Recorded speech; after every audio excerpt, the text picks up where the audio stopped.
Yo, what's up, guys? Welcome into Stacking Dubs for a Rockets Warriors preview.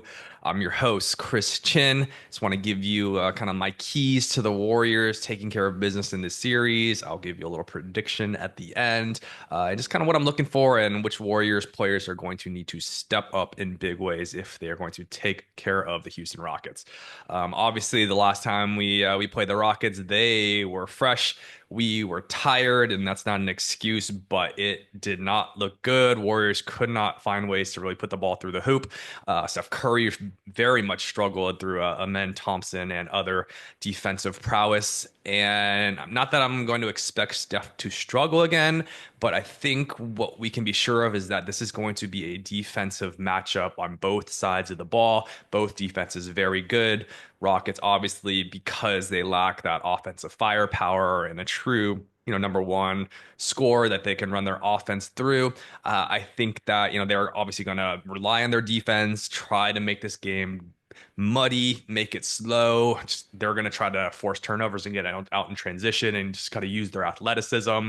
And really, I think what my first point is that the Warriors are going to need to be tough and they're going to need to be physical. Udoka, this Rockets team, they are going to be very physical with how they're handling and grabbing Steph. We're not going to rely on getting a whistle because Steph never does. The Rockets are long, athletic, and they are just going to be playing with force. So the Warriors need to be able to match that energy. We already know that this Warriors team we saw early in the season, we saw late in the season. When they play with attitude, they play with force. They're getting on the floor for loose balls. A lot of their role players, what they do well is just like get extra possessions. I'm talking about Pajemski. I'm talking about Guy Santos if he's playing. Moses Moody. They find ways to get the Warriors a couple extra possessions a game, just kind of in the margins. So we're going to need a lot of just that toughness. Oh, sorry, excuse me, GP2. The king of just tenacity on the Warriors side there. So Warriors are going to need to be physical. They're going to need to rebound. If the Rockets go to that two big lineup, which they haven't too much against the Warriors, but they have a lot more late in the season with Steven Adams and Sengun.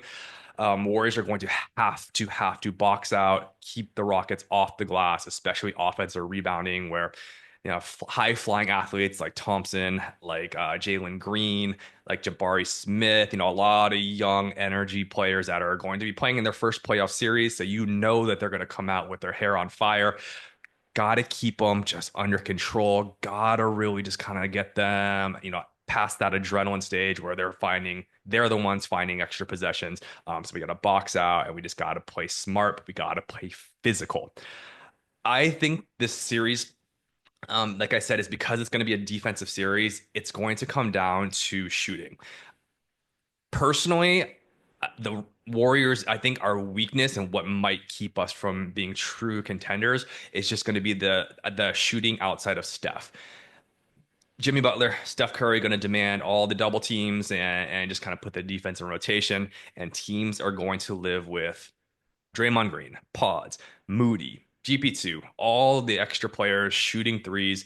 And that's what's going to probably make or break this series because points are going to be at a premium. It's going to be hard to get open looks. There's not going to be a lot of points at the hoop.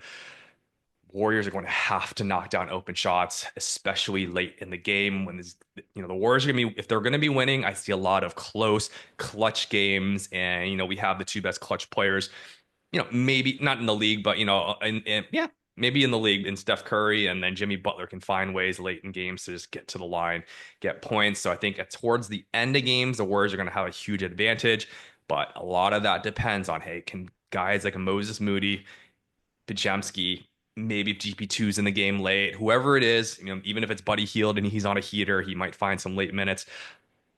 I hope not, but hey, if he's in there, it's because he's having a good game. Those are the guys that are going to have to make the Rockets pay for giving all the extra attention to Steph and Jimmy. So I'm looking for give me 38. No, that's too high. 37% shooting from your key role players on threes. They're going to be open. You can shoot kind of consistently at a 37% mark from game to game. I think you're going to find yourself winning those games because the Rockets are not a good shooting team. We're going to live with their role players shooting open threes, and you're going to hope that our role players outshoot theirs. I mean, I'm hoping, hey, maybe Buddy Hield gets hot and you get two good buddy games where you're getting, that 18, 19 point baseline barometer buddy mark that we're looking at. I'm hoping not only that Pods and Moody shoot well, but they're just confident and they're taking the shots in that fourth quarter at high leverage moments, hit a few, get some confidence going. In the two big games, the Clippers and the Grizzlies games that we've seen, not a lot of aggressiveness from either Pods nor Moody.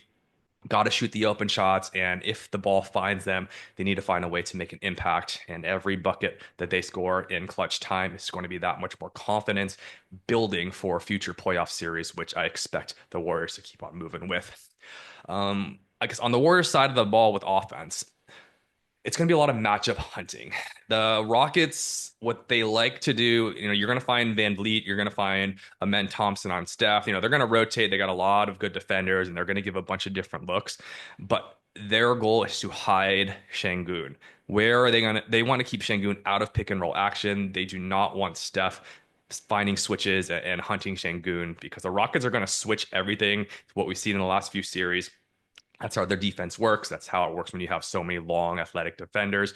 So if you can find a way to get Sengun into matchups with Steph Curry, that's when you're going to be an advantage. What the Rockets have done is they put Sengun on Moses Moody in the past matchup or two, because Moody's not the type of guy that plays much in the pick and roll action. The Rockets are going to take their chances that, hey, Moody, we're not going to trust you as a short roller making decisions and being a primary ball handler. So I think what you're going to see is the Warriors are going to try to get to some of that action and kind of see what they have. I don't know exactly if, we're going to see Moody on ball and Steph set a screen, just try to get some mismatches and just kind of like an easy switch there or the other way around. But Moody's going to have to at least find a little pick and pop, or just some sort of action to make life a little bit more difficult for Sengun because he is the weak point in this Rockets lineup. Defensively, Jalen Green, maybe the second best athlete in the league behind Amen Thompson.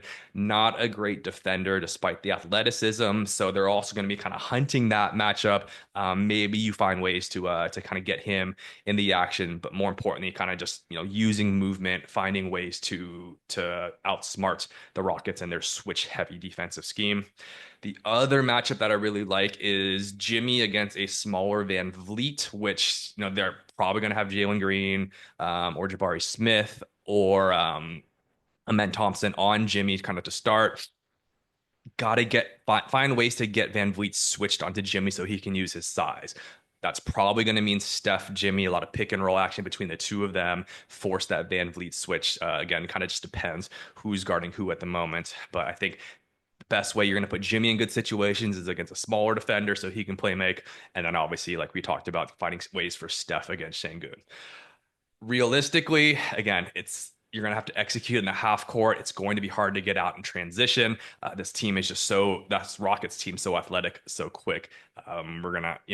We're fine to get out in transition and we're going to push the ball. But the number one thing is you just don't want to really, and it's rare to say this with the Warriors, but you don't want to be just kind of up and down the court with this Rockets team.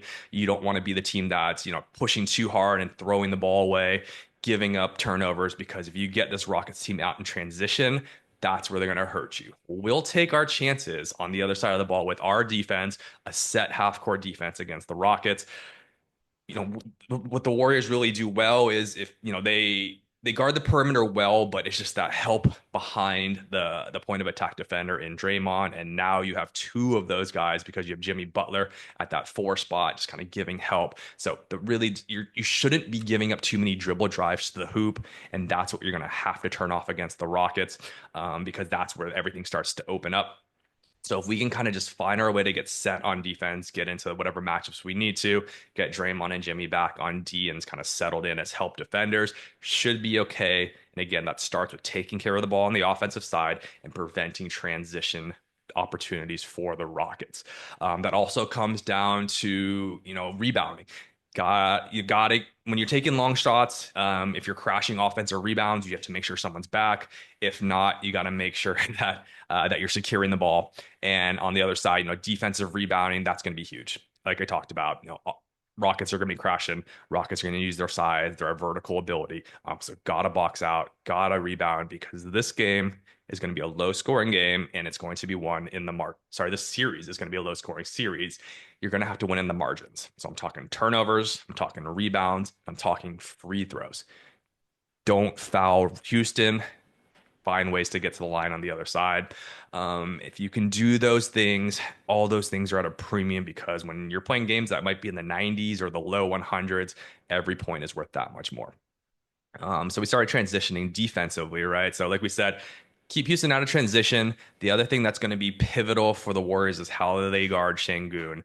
Um, Houston wants to run their offense through Sengun. He had his way last game when the Rockets beat us. He pretty much gave it to Dre. I mean, he's got what's like 5, 6 inches and 50 pounds on Dre, which is, for all that Draymond is, he if there is a weakness for him, it's just against guys that are, that much bigger than him because there's only so much you can do. So he'll make Sengun work, but to reduce the wear and tear on Dre and just to kind of stay out of that matchup over and over, Warriors are either going to be trapping a lot of Sengun, which I expect. You're going to have to rotate in and just kind of hope that Houston's missing these threes with low percentage shooters, or at other times you're gonna be asking the Loon versus Sengun matchup. That's going to be a big one because Looney, if he's in there, he's going to be in there to provide just resistance, rebounding, and you just gonna have to give, like we talked about, that tough physical look that you're hoping for out of Looney just to neutralize Sengun and Steven Adams on the boards on the glass. And then that leads me to Quinton Post. This could be a Quinton Post series, and it's going to depend on his defense against Sengun or whoever he's in against. If he can hold his own and be a big body, Sengun's not very fast. He's kind of like Jokic, where he's just going to use moves out of the post, kind of just rely on that little 5 to 8 foot jumper in the middle. If Post can be effective and kind of neutralize Sengun, you're going to see a lot of him because what he gives you on the offensive side in terms of spacing is something that the Warriors are desperately going to need against the Rockets defense in the half court. If Post has been great, and you want to keep him out of these matchups where you have these like explosive guards and ball handlers where he's getting switched on to your Shea Gilgeous Alexanders of the world. But Houston doesn't really have that. They don't have a true playmaking guard or wing that you're too concerned about. So Post, I think, is going to find ways on the floor if he can find ways to rebound, hold his own, give rim protection where it's needed. Then you already know what he's going to give us on offense, and that unlocks so many lineups, which can lead to maybe some Jonathan Kuminga minutes. The more you play Post, the more it gives a chance for Kuminga. I guess let's just talk about Jonathan Kuminga really quick. Everything it sounds like from Steve Kerr, he's just not going to play when Jimmy Butler's on the court, and Jimmy Butler's going to play probably close to 40 minutes a game. So I guess it's very possible he just gets DNP'd. I think what I'm hoping is that you got to give him at least a shift in the first half. Let's see how it works. I mean, he was your best scorer against the Rockets in the throughout the season. Sure, Steph didn't play in a couple of those games, but you need to see what you have. You need to just keep him engaged because I think most of Warriors Nation would agree with me that we're just not going to go as far as we hope to go if we're not getting any contribution from Kuminga. He's our best athlete. In theory, he's that number 3 scorer potentially. And unless, Pajemski or Moody's making that huge jump as a scorer, which is not consistent enough, there are going to be times when you need Kuminga. There's going to be times, especially against an athletic team like the Rockets, you're going to need someone that can just break down a defense and win in isolation and get to the hoop, like you saw him do multiple times in the season, including on a game winner against the Rockets, including in overtime against the Rockets. So I think you're just going to have to give Kuminga a look, if for nothing else, just to keep him engaged, to give him a feel for the game, and just to see what you have. So we'll see. Steve Kerr, I challenge you to trust Kuminga, trust what you have. I know it hasn't been great lately, but if you give him an opportunity, start the second quarter, maybe mid second quarter, because it's better to pair him with Steph and someone like Post. and like a Buddy Hield, you're giving up a lot defensively, but surround him with shooters, give him some confidence, and then you might be able to get that great version of Kuminga when you need it with other lineups. And hey, you know what? It's as simple as Kuminga seeing a couple 3-pointers go down. And, there's been periods where he shot, extended periods where he shot 36, 38% from three. If you're getting that Kuminga and he's knocking down open threes at that clip, he is very playable. And if he's being an athletic defender, and being a good on-ball defender, which he typically is, that might be what you need to just hang out with somebody with like a Jalen Green or an Amen Thompson on the other side of the ball. Just somebody that can kind of just give a little bit of resistance and give Jimmy some rest, give GP2 some rest. We'll see. I can also see this maybe being as much as Steve Kerr loves GP2, I could see this being a little bit of a lighter series for GP just because there isn't that need for a shutdown perimeter guard. He's been great, and GP2 is always going to be paired with Steph when he is in, and Kerr trusts GP2. But if that three stops falling, he's been shooting it great lately. But if that offense just isn't there, or he's logging 20 plus minutes and he's much less effective at the end of games in those situations, you might need to turn to Kuminga, but chances are he's going to turn to Guy Santos first. So my point is, you might, if there's ever going to be a time to see Kuminga, it's this series. If you don't see him in this series, you're not going to see him for the rest of the playoffs, and you might not see him again in a Warriors jersey heading into free agency. But let's talk about that at a later time. So yeah, that's kind of my keys to victory again. So we got to be tough. We got to be physical is number one. Number two is I just need the role players to outshoot the role players of Houston. Three, it's just kind of that matchup hunting. Can you get something out of Moody in the pick and roll? Can you find ways to get Jimmy against Van Vliet? I think Steve Kerr knows where the matchups are going to lie, and you're just going to have to find ways to make sure you can get into those actions. It's going to be winning in the margins, right? The turnover, free throw, rebounding battle. And then it's how can you guard Sengun, right? How do we stop I guess, call it the head of the snake for Houston and force them to rely on their outside shooting and beat you that way, which in a 7-game series, I'll take my chances. All right.